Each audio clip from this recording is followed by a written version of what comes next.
আব্দুল্লাহ ইবনে ওমরের ইলম অন্যান্য সাহাবায়ে কেরামের চেয়ে অনেক অনেক বেশি ছিল। সে আব্দুল্লাহ ইবনে ওমর বলছে, সূরা বাকারা শেষ করতে আমার 7 বছর লেগেছে। কয় বছর? কেন লেগেছে? তেলাওয়াত করার জন্য না, তেলাওয়াত তো একদিনই করে ফেলতে পারে, তাদাব্বুর করে করে বুঝে বুঝে পড়তে পড়তে কয় বছর লেগেছে? আব্দুল্লাহ ইবনে ওমরের মতো এমন মহান ব্যক্তি, যিনি আল্লাহ রাসূলের সুহবত পেয়েছেন, যিনি বড় বড় কিবারে সাহাবা, বড় বড় সাহাবীদের সুহবত পেয়েছে, ওনার যদি 7 বছর লাগে সূরা বাকারা তাদাব্বুর করতে, আমরা এখনো পর্যন্ত কোরআনের অর্থই বুঝি না, তাহলে আমাদের কতদিন সময় দেওয়া লাগবে? কোরআন বোঝার জন্য আমাদের কতদিন সময় দেওয়া লাগবে?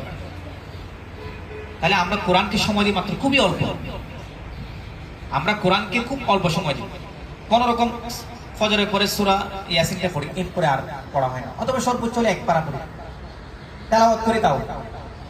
কিন্তু 2টা লাইন একটু তরজমা শিখবো, একটা সূরা একটু কোন একজন আলেমের কাছে গিয়ে তাফসীর শিখবো, এই সময়টা আমাদের হয়ে ওঠে।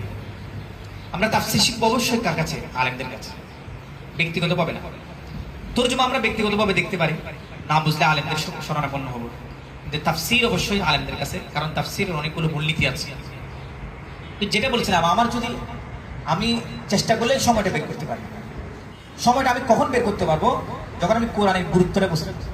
এই জন্য আমি সর্বপ্রথম কোরআনের গুরুত্বটা বোঝার জন্য কোরআন কার কালাম, কোরআন কার উপরে নাযিল হয়েছে, কোরআন কোন উম্মতের কাছে নাযিল হয়েছে, এর শ্রেষ্ঠতা বোঝানোর চেষ্টা করেছি। কারণ আমার কাছে যখন কোরআনের শ্রেষ্ঠতা বুঝে আসবে, কোরআনের মহত্ব গুরুত্ব যখন বুঝে আসবে, তখন আমি কখন তরজমা শিখবো, কখন তাফসীর শিখবো, কতক্ষণ সময় দিব, সেটা আমি নিজেই বের করে ফেলতে পারবো। কারণ যে জিনিসের গুরুত্ব আমার আসবে, সেই জিনিসের অবশ্য কি। যেমন এখন আমাদের অনেক একটা প্রশ্ন আসে যে আমি তো জেনারেল শিক্ষিত মানুষ, ইউনিভার্সিটিতে পড়াশোনা করেছি, আমি তো আরবি বুঝি না, তাহলে আমি কিভাবে কোরআন পড়ব?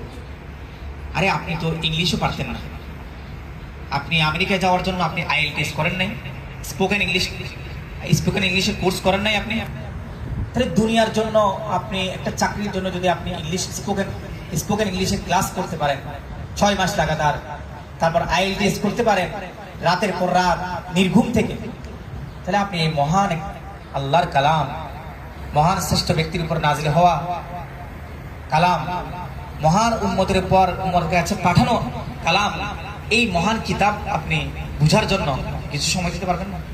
দৈনিক 1 ঘন্টা সময় দিতে পারবেন না? 24 ঘন্টার মধ্যে 1 ঘন্টা সময় দেওয়াটা কি অনেক বেশি হয়ে যাবে আমাদের এই কোরআনের জন্য?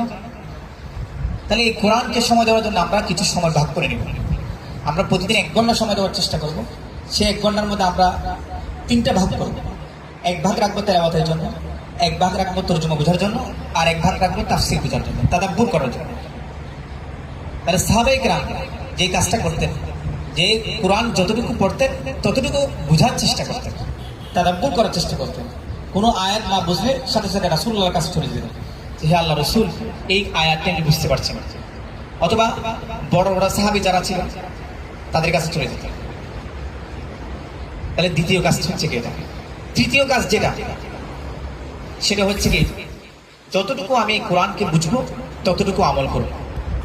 সাহাবায়ে কেরামের কাছে এটা ছিল, এই গুণটা ছিল। সাহাবায়ে কেরাম এই উম্মতের মধ্যে শ্রেষ্ঠ প্রজন্ম কেন হয়েছে?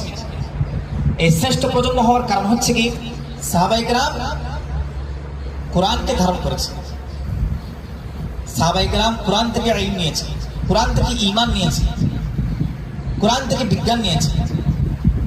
এরপর কোরআনকে বুঝার পর সাথে সাথে সাহাবায়ে কেরাম আমল করেছে। এমন না যে কি আমি আজকে কোরআনকে বুঝলাম, এই আয়াতটা বুঝেছি, আমল 1 মাস পরে করবো আর কি, না। যেটাই নির্দেশ দিয়েছে আল্লাহ তাআলা, সাথে সাথে মদ হারাম করে দিয়েছে আল্লাহ তাআলা, পরের দিন মদিনার গলিতে গলিতে মদের দোকান সবগুলো ভাসিয়ে দিয়েছে। সাহাবায়ে কেরামের অনেকের মদের দোকান ছিল যখন মদ হারাম ছিল না। আল্লাহ যখন কোরআন নাযিল করে, কোরআনের মধ্যে আয়াত নাযিল করেছে মদ হারামের ব্যাপারে, সাথে সাথে মদিনার মধ্যে সমস্ত মদের দোকান থেকে, বোতল থেকে সবগুলো মদ ফেলে দিয়েছে। অনেক দামি দামি সম্পত্তি তারা কি করে দিয়ে ত্যাগ করে দিয়েছে। এতগুলো ব্যবসা সাথে সাথে তারা বন্ধ করে দিয়েছে। আল্লাহ হারাম বলেছেন, সাথে সাথে মদের দোকান বন্ধ। 1 মিনিটও দেরি করে নেই তারা। এই কারণে তারা সাহাবায়ে কেরাম এই উম্মতের শ্রেষ্ঠ প্রজন্ম। এই কারণে সাহাবায়ে কেরাম আমাদের আইডল, আমাদের নমুনা। কারণ আল্লাহ তাআলা কোরআন নাযিল করেছেন রাসূলুল্লাহ সাল্লাল্লাহু আলাইহি ওয়াসাল্লাম। রাসূলুল্লাহ সাল্লাল্লাহু আলাইহি ওয়াসাল্লাম সেই কোরআনের উপর আমল করে দেখিয়ে দিয়েছেন কাদেরকে? সাহাবায়ে কেরাম। রাসূলুল্লাহ সাল্লাল্লাহু আলাইহি ওয়াসাল্লাম সেই কোরআন অনুযায়ী গড়ে তুলেছেন কাদেরকে? সাহাবায়ে কেরাম। রাসূলুল্লাহ সাল্লাল্লাহু আলাইহি ওয়াসাল্লাম তৈরি করে দিয়েছেন কোন প্রজন্মকে? সাহাবা প্রজন্মকে। তাহলে কোরআনকে বুঝতে হলে, কোরআনের নমুনা দেখতে হলে রাসূলুল্লাহ সাল্লাল্লাহু আলাইহি ওয়াসাল্লামের সিরাতকে যেরকম দেখবো, ঠিক একইভাবে সাহাবায়ে কেরামের জীবনেকেও দেখতে হবে। কারণ রাসূলুল্লাহ সাল্লাল্লাহু আলাইহি ওয়াসাল্লাম কোরআনকে তার জীবনে যেভাবে কি করেছেন, তিনি কোরআন অনুযায়ী চলেছেন, ঠিক সেভাবে তিনি তার সাহাবায়ে কেরামদেরকেও গড়ে তুলেছেন। অর্থাৎ সাহাবায়ে কেরাম যে আমলগুলো করেছেন সেটা রাসূলুল্লাহ সাল্লাল্লাহু আলাইহি ওয়াসাল্লামের নির্দেশনা ছিল। আর রাসূলুল্লাহ সাল্লাল্লাহু আলাইহি ওয়াসাল্লাম কার থেকে নির্দেশনা লাভ করেছেন? আল্লাহর কাছ থেকে নির্দেশনা। তাহলে আল্লাহর কাছ থেকে কিভাবে নির্দেশনা লাভ করেছেন? কোরআনের মাধ্যমে। তাহলে কোরআনের বাস্তব প্র্যাকটিক্যাল নমুনা হচ্ছে কি? রাসূলুল্লাহ সাল্লাল্লাহু আলাইহি ওয়াসাল্লাম। আর রাসূলুল্লাহ সাল্লাল্লাহু আলাইহি ওয়াসাল্লামের পুরো সামগ্রিক জীবনের প্র্যাকটিক্যাল নমুনা হচ্ছে কি? সাহাবা প্রজন্ম। সুতরাং পুরো ইসলামকে যদি আমরা বুঝতে চাই তাহলে কোরআনকে সামনে রাখতে হবে। আর কোরআনকে যদি আমরা বুঝতে চাই রাসূলুল্লাহ সিরাত সামনে রাখতে হবে। আর রাসূলুল্লাহ সিরাতকে যদি আমরা পুরোপুরি আত্মস্থ করতে চাই, বুঝতে চাই, তাহলে সাহাবায়ে কেরাম, এই সাহাবা প্রজন্মের পুরো জিন্দেগিকে সামনে রাখতে হবে। তাহলেই সঠিক ইসলাম, বিশুদ্ধ ইসলাম আমরা বুঝতে পারি। অন্যথায় যদি এদিক সেদিক যদি আমরা ঘোরাঘুরি করি তাহলে অনেক বিকৃতি দেখবো, অনেকগুলো অনর্থক কথা চলে আসবে। মূল স্রোত থেকে ইসলামকে বুঝতে হবে। মূল স্রোত কি? মূল স্রোত, ইসলামের মূল স্রোত হচ্ছে কোরআন। কোরআন, কোরআনে বলা হচ্ছে কি? সিরাত। সিরাতে বলা হচ্ছে কি? সাহাবা প্রজন্ম। সিরাত মানে সেখানে সবকিছু আছে। সিরাত মানে হাদিসে রাসূল, সিরাত মানে সিরাতের কিতাব, সবগুলো। সিরাত মানে রাসূলুল্লাহ সাল্লাল্লাহু আলাইহি ওয়াসাল্লাম। তো এই কোরআন হচ্ছে কি আমাদের কাছে অত্যন্ত গুরুত্বপূর্ণ একটি কিতাব।